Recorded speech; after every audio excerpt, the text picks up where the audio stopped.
तो देखिए, बीते दिनों जिस तरीके से जॉर्ज सोरोस को लेकर के तमाम विवाद हुए और कांग्रेस पर भी सवाल बीजेपी ने खड़े किए, लगातार सवाल खड़े किए कि आखिर कांग्रेस का क्या गठजोड़ है जॉर्ज सोरोस के साथ और आखिर क्यों उसी की जबान जो है वो कांग्रेस और राहुल गांधी बोलते हुए नजर आ रहे हैं और इसके लिए सोनिया गांधी को भी कटघरे में बीजेपी ने खड़े किया। लेकिन अब निशिकांत दुबे ये पूछ रहे हैं कि आखिर इस गठजोड़ का क्या रिश्ता है, क्या नाता है, और इस पर बड़ा खुलासा बहुत जल्द भी होने वाला है। रिपोर्ट के जरिए आपको दिखा देते हैं।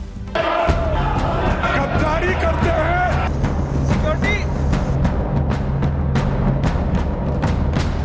ये वही शख्स है जिसकी वजह से संसद का शीतकालीन सत्र पूरी तरह हंगामे की भेंट चढ़ गया। इस विषय पर नियमों की अनुपालना करना सुनिश्चित करना पड़ेगा।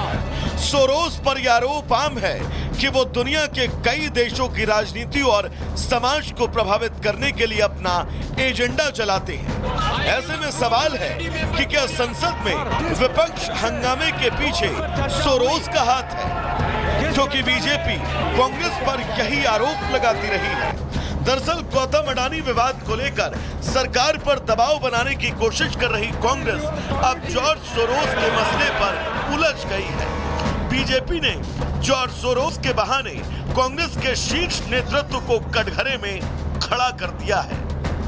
इस विषय पर नियमों की अनुपालना करना सुनिश्चित करना पड़ेगा। बीजेपी सांसद निशिकांत दुबे ने दावा किया है कि कांग्रेस और सोरोस के गठजोड़ की सच्चाई जल्द सामने आएगी। एक्स पर अपने पोस्ट में दुबे ने लिखा, मुझे मिली जानकारी के मुताबिक लोकसभा में मेरे द्वारा पूछे गए जॉर्ज सोरोस, कांग्रेस पार्टी और गांधी परिवार, राजीव गांधी फाउंडेशन तथा सैम पित्रोदा के ग्लोबल नॉलेज की जांच शुरू हो गई है। विदेशी फंडिंग के साथ देश तोड़ने का षड्यंत्र तथा उनके समर्थकों का असली चेहरा उजागर होगा। बीते 12 दिसंबर को निशिकांत दुबे ने लोकसभा में जॉर्ज सोरोस विवाद पर बोलते हुए कांग्रेस को जमकर घसीटा। कहा, राहुल गांधी की भारत जोड़ो यात्रा में राष्ट्र विरोधी तत्वों का पैसा लगा था। उन्होंने आरोप लगाया कि organised crime and corruption reporting project को अमेरिका के सोरोस फाउंडेशन का समर्थन मिला हुआ है। उन्होंने सोरोस के अलावा सलील शेट्टी और मुशफिकुल फजल से संबंधों पर भी सवाल दागे।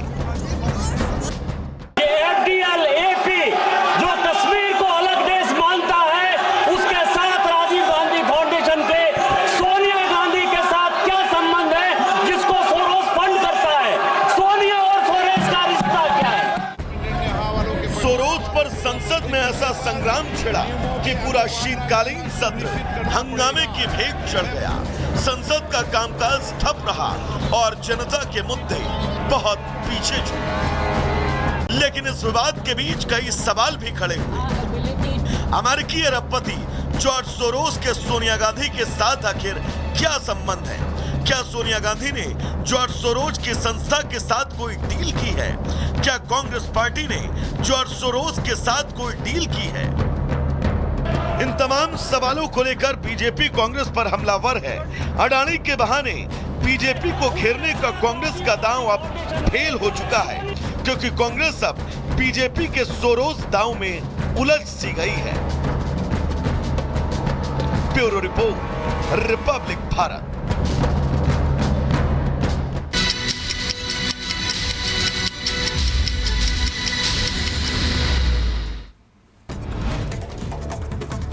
दो मिनट में भारत का रुख करेंगे। 2 दिन के सफल कुवैत दौरे के बाद भारत लौटे पीएम मोदी। इस यात्रा से दोनों देशों के बीच द्विपक्षीय सहयोग और विकास के नए युग की शुरुआत हुई। और बढ़ेंगे आगे, खबर प्रयागराज से, जहां महाकुंभ की तैयारियां जोरों पर चल रही है। 13 जनवरी से 26 फरवरी तक होगा आयोजन। सीएम योगी का प्रयागराज दौरा आज, महाकुंभ की तैयारियों का लेंगे जायजा।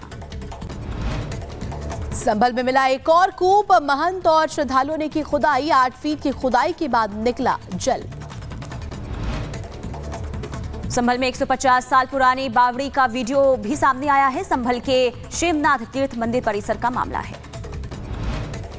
अल्लू अर्जुन के घर पर हुए हमले पर उनके पिता का बयान आया सामने। कहा, हम ऐसी घटनाओं के खिलाफ है, पुलिस मामले को देख रही है। आगे बढ़ेंगे इधर ठंड के साथ दिल्ली में एक बार फिर बढ़ा प्रदूषण का स्तर। दिल्ली में 9 जगहों पर AQI 400 के पार। दिल्ली में अवैध बांग्लादेशियों के खिलाफ पुलिस का अभियान जारी। आज भी कई इलाकों में जाएगी टीम, जांच और पूछताछ संभव। अगरतला रेलवे स्टेशन पर 3 बांग्लादेशी नागरिक गिरफ्तार किए गए हैं। पूछताछ के दौरान किया खुलासा, बांग्लादेश से अवैध रूप से भारत में हुए दाखिल। असम स्पेशल टास्क फोर्स का बड़ा एक्शन, एक बड़े ड्रग तस्कर को किया गिरफ्तार। उनके पास से 20 करोड़ के प्रतिबंधित नशीले पदार्थ भी जब्त किए। उत्तर प्रदेश के बागपत में हैवानियत की हदें पार, दबंगों ने दलित परिवार पर बरपाया कहर। दलित परिवार के घर में घुसे दबंगों ने जमकर की मारपीट।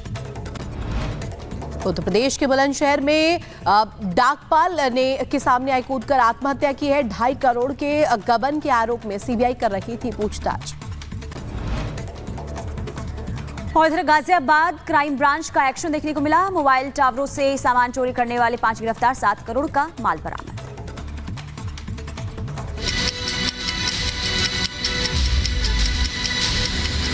और चलिए जाग उठा भारत की शुरुआत करते हैं और सबसे पहले खबर आपको बताएंगे संभल से, जहां देखिए संभल में लगातार सनातन के पदचिन्ह मिल रहे हैं। वो कैसे, अब आप कहेंगे। दरअसल वहां पर एक ऐतिहासिक बावड़ी मिली है और ये मिला है एक खाली प्लॉट की खुदाई के दौरान। ये 250 फीट गहरी बावड़ी है और यहाँ पर देखिए बुलडोजर एक्शन भी लगातार जारी है। पुनीता, बिल्कुल यही नहीं रितु, दूसरी तरफ ASI की जो टीम है वो लगातार प्राचीन मंदिरों और तीर्थों का जो है वो सर्वे कर रही है। और इसी के साथ आपको बता दें कि लगातार जिस तरीके से सनातनी निशान मिल रहे हैं, ये साबित हो रहा है कि संभल सनातन संस्कृति का एक प्रमुख केंद्र रहा है। एक तरफ सर्वे जारी है तो दूसरी तरफ अब इस पूरे मामले को लेकर सियासत भी हो रही है। सियासत अब कैसे हो रही है, कौन कर रहा है, रिपोर्ट जरा देखिए।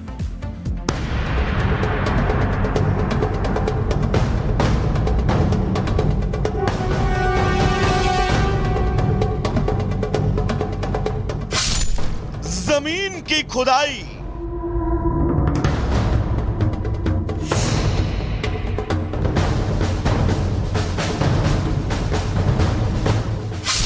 सामने आई सच्चाई।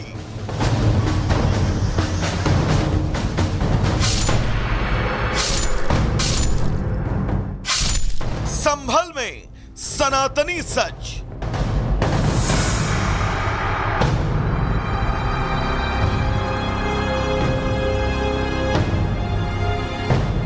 बावड़ी कुआं और कमरा। संभल में बीते 14 दिसंबर से जारी खुदाई में कुछ न कुछ मिलता जा रहा है। कई दबे रहस्यों से पर्दा उठ रहा है। पहले मंदिर मिला, फिर कुएं मिले, तो अब जमीन के नीचे 150 साल से भी ज्यादा पुरानी बावड़ी, भवन का स्ट्रक्चर, सुरंग मिली है। 21 दिसंबर को जब बावड़ी की खुदाई हुई तो किसी को इस बात का अंदाजा नहीं था कि जमीन के अंदर भवन मिलेगा। लेकिन जैसे जैसे खुदाई होती गई, देखने वालों की आंखें फटी की फटी रह गई। संभल में सनातनी सच जमीन चीर कर बाहर आ रहा है। न सिर्फ सनातन के सबूत मिल रहे, बल्कि इन सबूतों को सनातन विरोधियों ने कैसे जमींदोज किया, इसके भी सबूत मिल रहे हैं। अब शाही जामा मस्जिद से 28 किलोमीटर दूर लक्ष्मणगंज में जमीन की खुदाई करने पर एक बावड़ी मिली, जिसका इतिहास 100 साल से भी ज्यादा